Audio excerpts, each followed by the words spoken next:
ये स्वदेशी आंदोलन से संबंधित व्यक्ति के बारे में इसमें हम प्रश्नों की श्रृंखला लेके आए हैं और उन प्रश्नों से हम व्याख्या करते हुए प्रश्नों का सॉल्व करते हुए आगे बढ़ेंगे। ठीक है, जो हमारे लिए किसी भी एग्जाम के लिए हेल्पफुल होगा। तो हम शुरू करते हैं कि शिवाजी, पहला प्रश्न है कि शिवाजी तथा गणपति महोत्सव का आयोजन किसने किया था?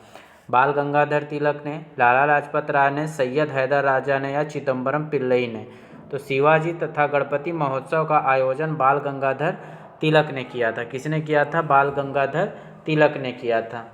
अगर हम बात करेंगे बाल गंगाधर तिलक के बारे में कि उन्होंने स्वदेशी आंदोलन के समय क्या क्या योगदान दिया था, तो बम्बई एवं पूना में स्वदेशी की भावना का जो प्रचार प्रसार हुआ था उसमें राष्ट्र प्रेम की भावना को जगाने के लिए, ठीक है, बम्बई और पूना में लोगों के अंदर राष्ट्र प्रेम की भावना जगाने के लिए बाल गंगाधर तिलक ने शिवाजी और गणपति महोत्सव का आयोजन किया, प्रारंभ किया था उन्होंने। ठीक है, बाल गंगाधर जी जो तिलक थे उन्होंने बम्बई और पूना में क्या किया कि स्वराज की प्राप्ति हेतु स्वदेशी बहिष्कार एवं राष्ट्रीय शिक्षा को सर्वोपरि रखे जाने चाहिए थे। ये बात बल पे उन्होंने इस बात पर बल दिया था। ठीक है, और आगे इन्होंने क्या कहा था कि सहकारी केंद्रों की स्थापना की। ठीक है, क्या किया था बाल गंगाधर तिलक ने? सहकारी केंद्रों की स्थापना किया था। ठीक है, और दो चीज़ आपने जो किया था वो तो हम देख लिए हैं। क्या किया? शिवाजी और गणपति महोत्सव का आयोजन किया और सहकारी केंद्र की स्थापना की। और एक काम बाल गंगाधर तिलक ने और किया था, उस टाइम जब स्वदेशी आंदोलन चला था उस समय उन्होंने स्वदेशी क्या किया था? स्वदेशी वस्तु प्रचारिणी सभा, स्वदेशी वस्तु प्रचारिणी सभा का आयोजन किया था। ठीक है, नेतृत्व किया था इसका, स्वदेशी वस्तु प्रचारिणी सभा का नेतृत्व किया था। बात करेंगे कि स्वदेशी आंदोलन के समय लाला लाजपत राय का क्या योगदान था। तो लाला लाजपत राय ने स्वदेशी आंदोलन का जो समर्थन कहाँ से कर रहे थे? तो पंजाब से कर रहे थे। यानी स्वदेशी आंदोलन का समर्थन पंजाब से कौन कर रहा था? तो लाला लाजपत राय कर रहे थे, और उत्तरी भारत से। और कहाँ से कर रहे थे? उत्तरी भारत से और पंजाब से स्वदेशी आंदोलन का प्रचार कौन कर रहा था? तो लाला लाजपत राय कर रहे थे।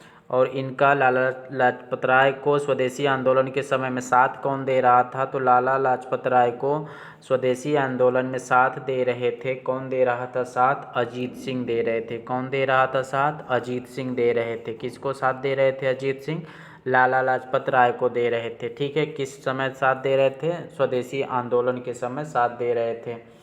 ठीक है, उसी समय स्वदेशी आंदोलन के समय ही लाला लाजपत राय ने कायस्थ, कौन सा समाचार पत्र? कायस्थ समाचार पत्र में क्या लेख प्रकाशित किया था? तकनीकी शिक्षा तथा औद्योगिक आत्मनिर्भरता का, किसका सहयोग की प्रचार किया था? तकनीकी शिक्षा का और औद्योगिक स्वायत्तता का प्रचार किए थे। किसका? औद्योगिक स्वायत्तता का प्रचार किया था। किसने? लाला लाजपत राय ने। स्वदेशी आंदोलन के समय लाला लाजपत राय को समर्थन कौन दे रहा था? तो अजीत सिंह दे रहे थे। ठीक है, अब बात करेंगे सैयद हैदर रजा। सैयद हैदर रजा ने क्या योगदान दिया था? तो सैयद हैदर रजा जो स्वदेशी आंदोलन का समर्थन कर रहे थे वह कहाँ से कर रहे थे? तो स्वदेशी आंदोलन का समर्थन सैयद राजा दिल्ली से कर रहे थे। कहाँ से कर रहे थे? दिल्ली से कर रहे थे। तो तीन है, बाल गंगाधर तिलक पूना और बम्बई से, लाला लाजपत राय पंजाब और उत्तरी प्रदेश से, और सैयद हैदर राजा कहाँ से कर रहे थे? तो दिल्ली से कर रहे थे। अब बात करेंगे चिदम्बरम पिल्लई के बारे में। किसके बारे में? चिदम्बरम पिल्लई के बारे में। तो चिदम्बरम पिल्लई जो थे वो कहाँ से स्वदेशी आंदोलन का प्रचार कर रहे थे? तो मद्रास से कर रहे थे। कहाँ से कर रहे थे? मद्रास से कर रहे थे स्वदेशी आंदोलन का प्रचार। और इन्होंने एक काम और किया था, एक काम को चिदम्बरम पिल्लई ने क्या किया था कि तूतीकोरिन बंदरगाह जो था यहाँ पे कोरल मिल की हड़ताल को संगठित किया था। तूतीकोरिन में क्या किया था? कोरल मिल हड़ताल का क्या किया था? संगठन किया था। किसने किया था? चिदम्बरम पिल्लई ने। ठीक है, चिदम्बरम पिल्लई का एक काम और मिलता है कि मद्रास प्रांत के पूर्वी तट पर, ठीक है, मद्रास प्रांत के पूर्वी तट पर स्थित तूतीकोरिन नामक नगर में स्वदेशी स्टीम नेविगेशन कंपनी की स्थापना की। यानी कि स्वदेशी स्टीम नेविगेशन यानी कि चिदम्बरम पिल्लई ने क्या किया कि स्वदेशी, कब, ये स्वदेशी आंदोलन के समय सब घटना घट रही थी। स्वदेशी स्टीम नेविगेशन, स्वदेशी स्टीम नेविगेशन की स्थापना किसने की थी? तो चिदम्बरम पिल्लई ने की थी। ठीक है, यह स्वदेशी स्टीम नेविगेशन की स्थापना कहाँ पे हुई थी? तो मद्रास के पूर्वी तट पर स्थित तूतीकोरिन नामक स्थान पे इसकी स्थापना की गई थी। ठीक है, अब बढ़ते हैं अगले प्रश्न की तरफ। अगला प्रश्न कह रहा है कि स्वदेशी आंदोलन को शहरों में लोकप्रिय किसने बनाया था? ठीक है, जो स्वदेशी आंदोलन चल रहा था उसको शहरों में लोकप्रिय किसने बनाया था? बिपिन चंद्र पाल ने, लियाकत हुसैन ने, श्याम सुंदर चक्रवर्ती में, या रावेंद्र सुंदर त्रिवेदी ने? तो स्वदेशी आंदोलन को शहरों में लोकप्रिय बनाया था बिपिन चंद्र पाल ने। अब बात करेंगे बिपिन चंद्र पाल ने स्वदेशी आंदोलन के समय क्या क्या किया था। ठीक है, तो बिपिन चंद्र जो पाल थे वह कांग्रेस में गरम दल के अग्रगण्य नेता थे। जो बिपिन चंद्र पाल थे वो क्या थे? कांग्रेस में गरम दल के नेता थे। इन्होंने स्वदेशी आंदोलन को महत्वपूर्ण बनाने के लिए उसका मेन पार्ट कहाँ पे प्रचलित किया था? तो शहरों में प्रचलित किया था इन्होंने। ठीक है, इन्होंने किसका? बिपिन चंद्र पाल ने न्यू इंडिया नामक पत्रिका का संपादक करते थे। यानी न्यू इंडिया नामक पत्रिका का संपादक भी थे ये। कौन? बिपिन चंद्र पाल। अब बात करेंगे लियाकत हुसैन के बारे में, यानी कि स्वदेशी आंदोलन के समय लियाकत हुसैन का क्या योगदान था? तो लियाकत हुसैन ने स्वदेशी आंदोलन के समय जो बहिष्कार का समर्थन किया था। बहिष्कार का समर्थन कौन किया था? लियाकत हुसैन ने बहिष्कार का समर्थन किया था। कहाँ से? पटना से। यानी स्वदेशी आंदोलन के समय बहिष्कार का समर्थन पटना से किसने किया था? तो पटना से किया था लियाकत हुसैन ने किया था। और इन्होंने क्या किया था? लियाकत हुसैन ने 1906 ईस्वी में क्या किया था? ईस्ट इंडिया रेलवे का हड़ताल में महत्वपूर्ण भूमिका निभाई थी। यानी कि 1906 ईस्वी में ईस्ट इंडिया रेलवे का जो हड़ताल हुआ था उसमें महत्वपूर्ण भूमिका किसने निभाई थी? तो लियाकत हुसैन ने निभाई थी। और लियाकत हुसैन थे वो कहाँ बहिष्कार का समर्थन कर रहे थे स्वदेशी आंदोलन का? तो वो कर रहे थे कहाँ से? पटना से। ठीक है, अब बात करते हैं कि श्याम सुंदर चक्रवर्ती कौन थे? तो श्याम सुंदर चक्रवर्ती स्वदेशी आंदोलन से संबंधित थे। इन्होंने हड़तालों के आयोजन में महत्वपूर्ण भूमिका निभाई थी। अब बात करेंगे हम यहाँ पे रामेंद्र सुंदर त्रिवेदी के बारे में।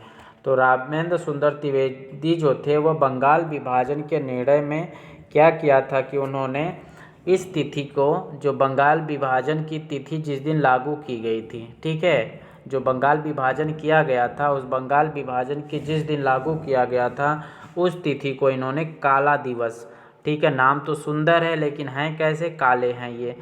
ठीक है, तो रामेंद्र सुंदर त्रिवेदी जो थे वो बंगाल विभाजन के जिस दिन तिथि लागू हुई थी उस तिथि को इन्होंने क्या मनाया था? काला दिवस मनाने के रूप में घोषणा की थी। और लोगों से इन्होंने अपील किया था, क्या अपील किया था? कि उस दिन घरों में अपने चूल्हे न जलाए जाए। किसने अपील किया था? रामेंद्र सुंदर त्रिवेदी ने काला दिवस मनाया था स्वदेशी, जिस दिन बंगाल विभाजन किया गया था। और उस दिन उन्होंने क्या आग्रह किया था कि उस दिन घरों में चूल्हे न जलाए जाएं। ठीक है, अगला प्रश्न क्या है? अगला प्रश्न है कि स्वदेशी आंदोलन के समय रक्षाबंधन का पर्व हर्षोल्लास से मनाने का आग्रह किसने किया था? रविन्द्रनाथ टैगोर ने, अरविंद घोष ने, सुरेंद्रनाथ बनर्जी ने, अश्वनी कुमार दत्त ने। ठीक है, यानी कि जब स्वदेशी आंदोलन हुआ था उस समय रक्षाबंधन का पर्व हर्षोल्लास से मनाने का आग्रह रविन्द्रनाथ टैगोर ने किया था। ठीक है, तो अब जानते हैं कि स्वदेशी आंदोलन के समय रविन्द्रनाथ टैगोर ने और कौन कौन से योगदान दिए थे उन्होंने। ठीक है। तो उस समय रविन्द्रनाथ टैगोर ने लोगों के मन में राष्ट्रवाद की भावना भरने के लिए कई गीतों की रचना की। लोक संगीत के माध्यम से राष्ट्रवादियों को साम्राज्यवादी के खिलाफ एकदम संघर्ष को जारी रखने के लिए, उनके अंदर प्रेरणा करने के लिए गीतों का संकलन करना शुरू किया था उन्होंने। ठीक है। और लोगों से आह्वान किया था कि सौहार्द बढ़ाने के लिए रक्षाबंधन का कार्यक्रम आयोजित किया जाए और उसको हर्षोल्लास से मनाया जाए। अब बात करेंगे दूसरे नंबर पे जो अरविंद घोष है। अरविंद घोष ने स्वदेशी आंदोलन में क्या काम किया था? तो अरविंद घोष जो थे वह बंगाल के अतिरिक्त देश के अन्य भागों में भी स्वदेशी आंदोलन को प्रारंभ किए जाने की बात की थी। यानी स्वदेशी आंदोलन को बंगाल से अलावा दूसरे राज्यों में भी आंदोलन को, स्वदेशी आंदोलन को जारी करने की बात किसने कही थी? तो वह थे अरविंद घोष थे। अरविंद घोष ने 1906 ईस्वी में, अरविंद घोष जो थे 1906 ईस्वी में बंगाल नेशनल कॉलेज का प्रधानाचार्य नियुक्त किया गया था। अरविंद घोष को 1906 में जो बंगाल में नेशनल कॉलेज था उसका प्रधानाचार्य इनको बनाया गया था। ठीक है। और इनका उद्देश्य क्या था? तो लोगों में राष्ट्रवादी भावनाओं को प्रोत्साहित तथा भारत की स्थिति तथा संस्कृति संबंध शिक्षा व्यवस्था में सुधार करना था। ठीक है। और अरविंद घोष को एक काम और दिया गया था। एक काम और क्या था इनका काम? कि वंदे मातरम नामक पत्र का कई वर्षों तक संपादन किया था इसने। यानी पूछ देगा कि वंदे मातरम नामक पत्रिका का संपादक किसने किया था? तो अरविंद घोष ने किया था। ठीक है। अब आगे बढ़ते हैं कि इसी पत्र के माध्यम से, यानी वंदे मातरम नामक पत्र के माध्यम से अरविंद घोष ने स्वदेशी आंदोलन को प्रोत्साहित करने हेतु अनेक संपादकीय लेखों का प्रकाशन किया है।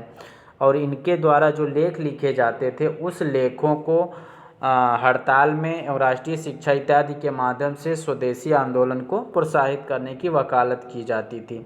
जब वंदे मातरम का संपादन करते थे, उनके कार्यों को जगह जगह प्रसारित किया जाता था, तो उनके इन कार्यों में इनका साथ दे रहे थे जतीन्द्र नाथ बनर्जी एवं वरिंद्र कुमार घोष, इनको सहायता दे रहे थे।